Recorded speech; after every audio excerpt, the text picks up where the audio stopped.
Sup, folks? This is a King John review, and today I'm gonna be reviewing the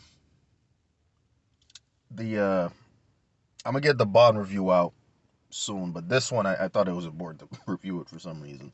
But I'm gonna review the Many Saints of Newark, the Sopranos prequel. Um, Now I'm gonna get to the point. I like to get to the point with this stuff. I I personally enjoyed the movie. I didn't have an issue with it. I know some dudes are gonna complain about certain things, but I dug it. I mean, it was a good prequel. Prequels are always whatever, but again, it's not. And some people are acting like this thing, like, oh man, this ruined The Sopranos. Not really. Really didn't ruin anything. I think it adds to the story much more in my honest estimation. But from what I could tell from the plot, and not many people really saw. I mean, some people I know who are watching the video. I'm gonna just include some spoilers, just some.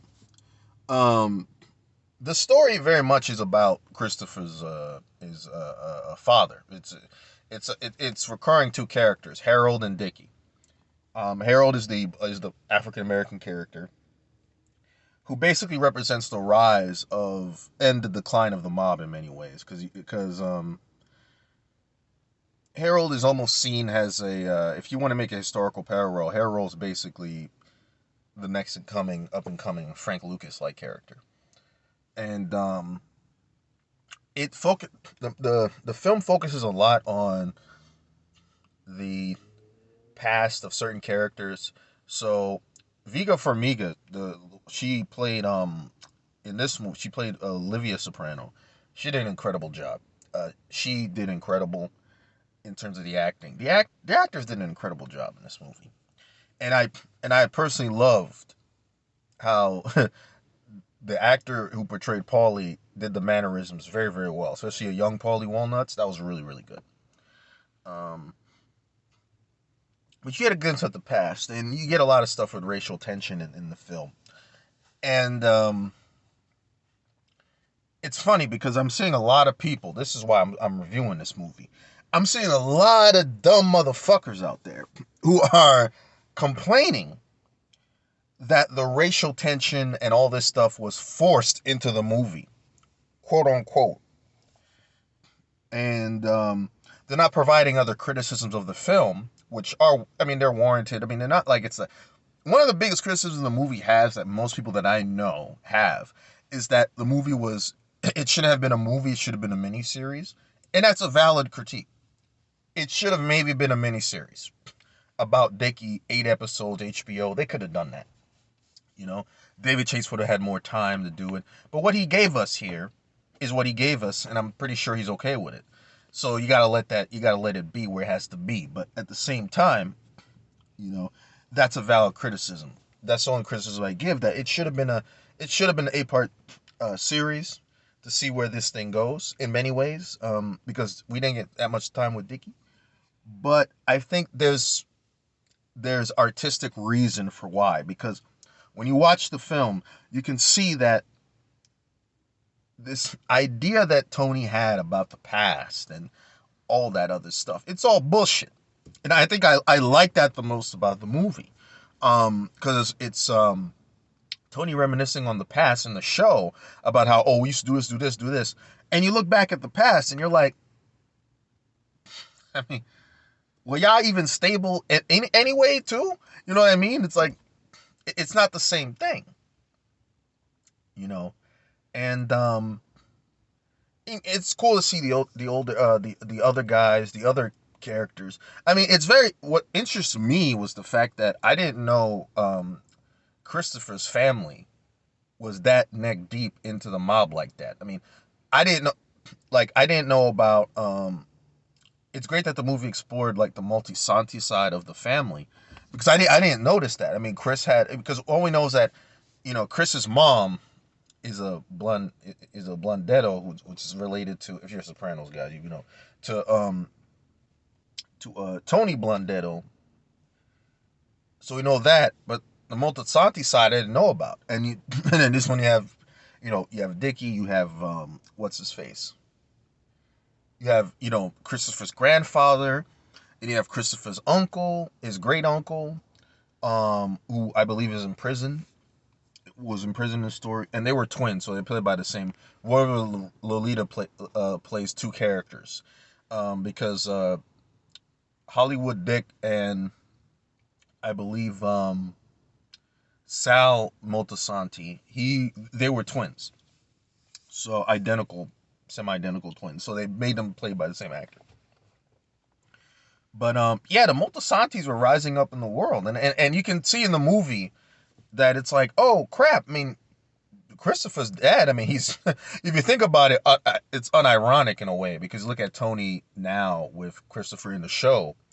It's just funny looking back at the past, and you're just like, wow, Chris is a little mafia prince in some instances because Dickie, his father, was really rising up in the world. Um, in many ways within the DeMeo crime family in The Sopranos, which is the crime family that is based off of, which is based off of the Divacante family in New Jersey.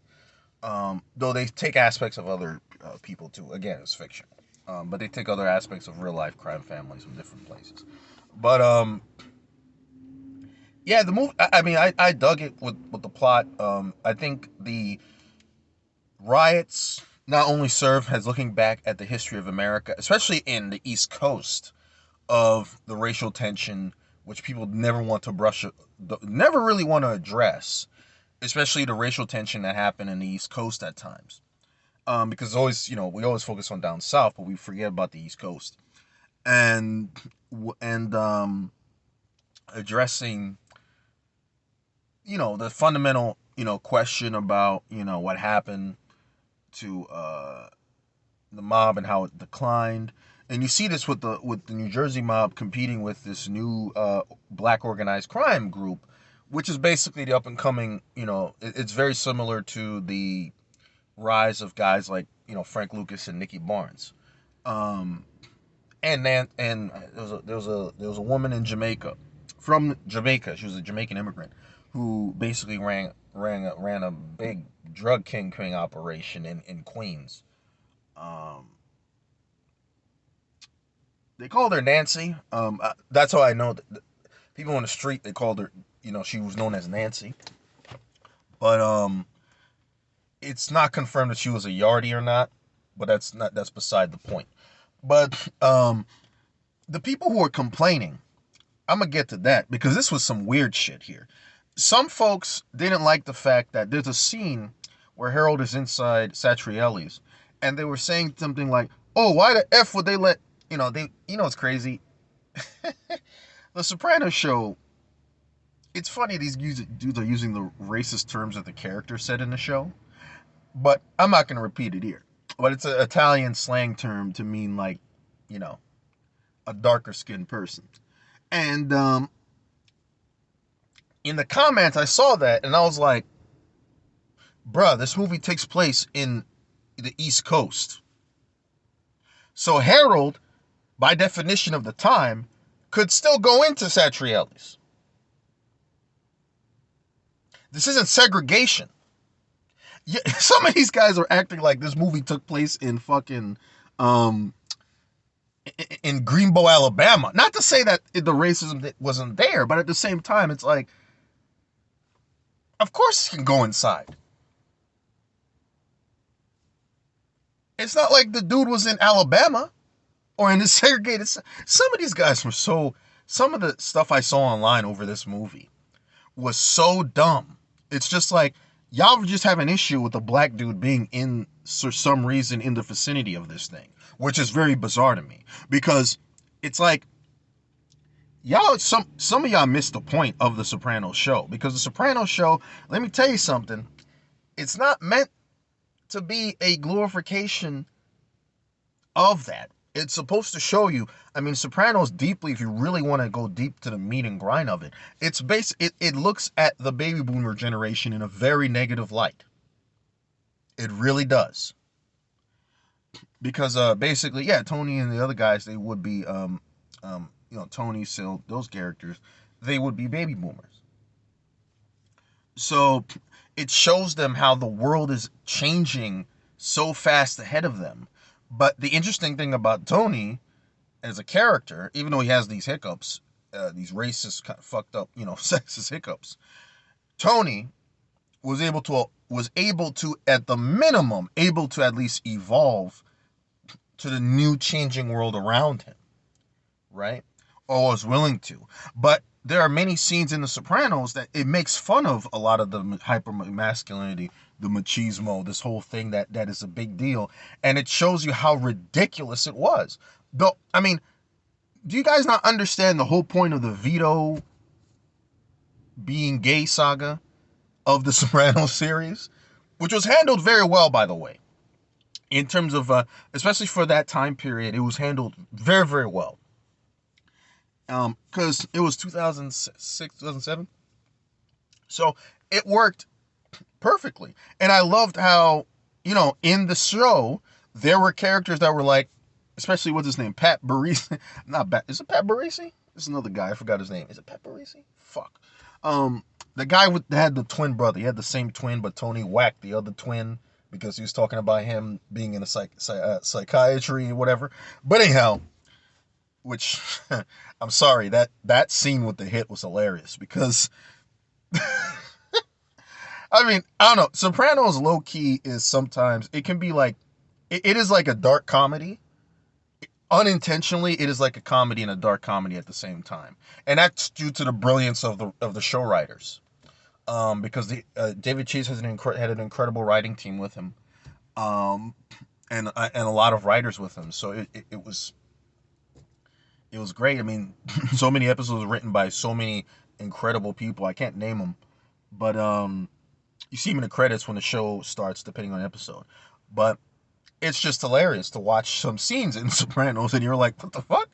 And it's just Sopranos was unique in that way. That's why, yeah, maybe there can never be another show like The Sopranos. It is the point of its time. So what worked in that was that David Chase made it intentional to show you Italian whiteness, and he was critical of it, as well as exploring other things. And I think that's why I like it. Also exploring George Bush, the 9/11 era. It's a look. I mean, Sopranos is a very critical look at not only the United States. It's a very critical look at the U.S., especially in the late 90s and the 2000s period. It is a look at that period of time of America. And some of these dumbasses seem to, like, who are complaining about this movie, seem to have kind of missed that point of The Sopranos show. So when I got people saying, why did they include the race riots? And I'm sitting there like, bruh, what are you talking about? They're like, oh, the race riots. I'm like, dude, it happened. It's real life. Get over yourself, right? The Sopranos show dealt with issues of the modern era that were already there. Like, I don't know, the war in Iraq, the war in Afghanistan. You know how many references the Sopranos made to that, what was happening at the time? And then all of a sudden you guys watch this movie and all of a sudden you guys are like, oh, wokeism, wokeism, wokeism. Get a fucking life. Seriously. I have no time for that bullshit. It shows me that some of these guys, it's a bunch of white dudes doing that white fragility card to me. That's what you guys are doing, okay? You're mad about showing a race riot that actually fucking happened. And you're like, oh, this was forced into the movie. No, thematically, it fits into a lot of stuff as to why Tony is racist in many aspects of his character, right? And it's the baby boomer racism. And I like that it presents that in the show. And David Chase made that intentional. And it showed, The Sopranos showed a lot of the ignorance of a lot of these guys. And it's on purpose. David Chase wanted to show you how ignorant and fucking dumb these guys were. You know how horrible and dumb and just douchebaggish these guys really are. You know, and they're not meant to, I mean, if you watch The Sopranos thinking you're supposed to idolize these characters, you're really have your head up your culo at this point, because like, really, like, it's ridiculous. So in all honesty, I felt the movie worked for me. I mean, I like looking at Dicky Moltisanti, who wasn't perfect. He wasn't a perfect guy. And I like the origin of the movie. It's basically telling you that Tony is basing his fantasies about the past based on false legends. And I like it.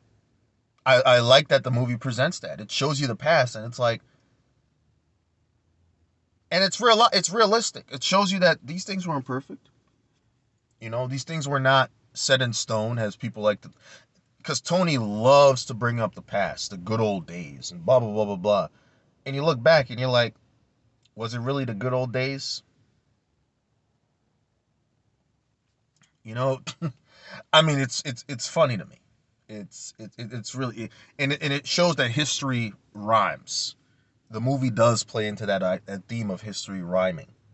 It doesn't repeat; it rhymes, right? So, in many ways, I felt like the movie worked for me. Um, and I dug it. You know, I know it's getting a lot of mixed reactions from people, but for me, it worked. Because it showed all the false promises of the history of the world that these characters remember. It shows that these guys idealize a world that wasn't there, and I like that. And what a way to hit home this idea baby boomers had about the past that we have now in modern America. We got people saying, "Let's make America great again," and I think in many ways there's a lot of that in this show, in this movie. It shows you the past, and it's like, was it really that much better that you guys are acting like we need to go back to? And he's right. You know, Chase is right, and he always had that commentary. I don't know why people are acting like, why does he have the race riots? Dude, he had Afghanistan and Iraq in the show. So why are we acting like, you know, this is a surprise? I mean, fuck off. I mean, seriously. I mean, it's a bunch of dudes who are insecure and mad that they had a black character in it as an important character, as if there was no other black characters in the Soprano show. I mean, it's some of the dumbest things I've seen from people actually reviewing this. And I like the fact that, you know, Dickie was just as horrible. And in many ways, it makes sense Tony would look up a guy like Dickie. You know, it really does make sense. Um, you can see that. And I will say this: the movie really showed how smimey Junior Soprano was. Um, um, because, you know, spoilers. Um, so if you don't want to listen to this, whatever. But you can skip that part. But you find out that, oh shit, who killed Dicky Moltisanti when he was taking the TV that, you know, Tony told him about, that Christopher said, and he said, you got to kill this cop to, he's the one that killed your dad. When in reality, I think Tony used, it's obvious, Tony used Christopher to kill a cop because Tony probably had issues with this cop and he wanted him whacked as a favor. And so he lied to say that that's the guy that killed your father. Guess who actually did pop Christopher's dad? It was Junior Soprano. Oh shit. I mean, for me, I mean, I didn't see it coming, but I had a feeling, like, I was like, Junior must have clipped him. And I looked at it and I'm just like, oh, well, look at that. It was Junior that killed him because Junior was jealous. Junior is we all know Junior Soprano's character. He's a comic relief in many ways, but he's also a very jealous and vindictive person. And you see that, especially when he younger, but you also see it in the modern show where he tries to kill his own nephew. So I like how that circles back. You see, like with Dickie, it's like it's the same thing. He was jealous of Dickie because Dickie was rising. He was rising into the world, and it's very clear that if Dickie didn't die from what I'm seeing, history would have been very different in The Sopranos, and from what I could tell, because what would have happened is that Dickie would have become. But it's also a tragic because at the same time, Dickie probably would have told Tony, because the tragedy of the movie is that Tony's waiting for Dickie to show up at the same spot that the show ends in the series finale, because the place that Tony's waiting for Dickie is the same place that Tony ate with his family in in the last Sopranos episode. You know, the famous cut the black part. Um, that's the place Dickie was supposed to meet Tony to be, and the and it goes that Dickie was gonna tell Tony, "Don't be a part of this life." That's what he was gonna tell Tony, and it's sad because in many ways, you know, when you watch it, you can tell Tony was just a kid who just, you know, he looked up to these guys, and it's just like he didn't really need to look up to them, and Dickie knew that. And that's the one good aspect of Dickie's character, even though he's a horrible character. Brilliant character, but still a repugnant person. I mean, they kind of all are. But Dickie did not want Tony to be a part of this life.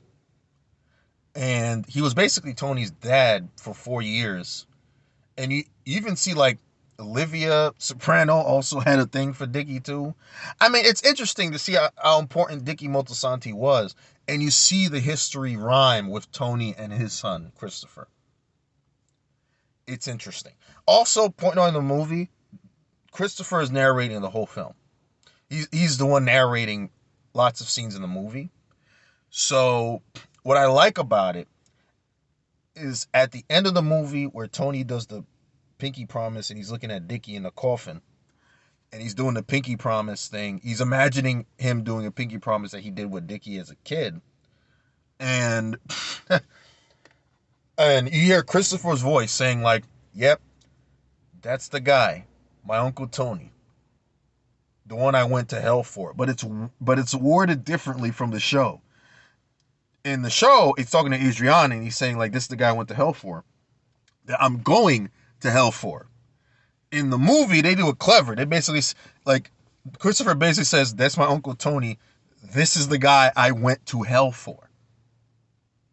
It's almost as if Christopher is omnipresent and he's literally watching the whole thing. Like, it's almost like some supernatural shit. Like, Christopher is watching the entire events of everything that has happened. Even watching that it was Junior who murdered his father. But Christopher is dead already, so he can't do anything.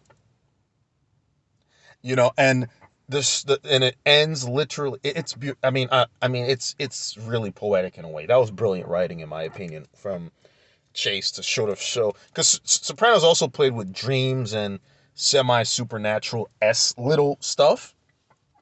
And I like that it was Christopher. You can hint that it's probably Christopher talking, looking at this as a spirit, looking through time, and looking how everything basically sort of ran the wheels of where he ended up.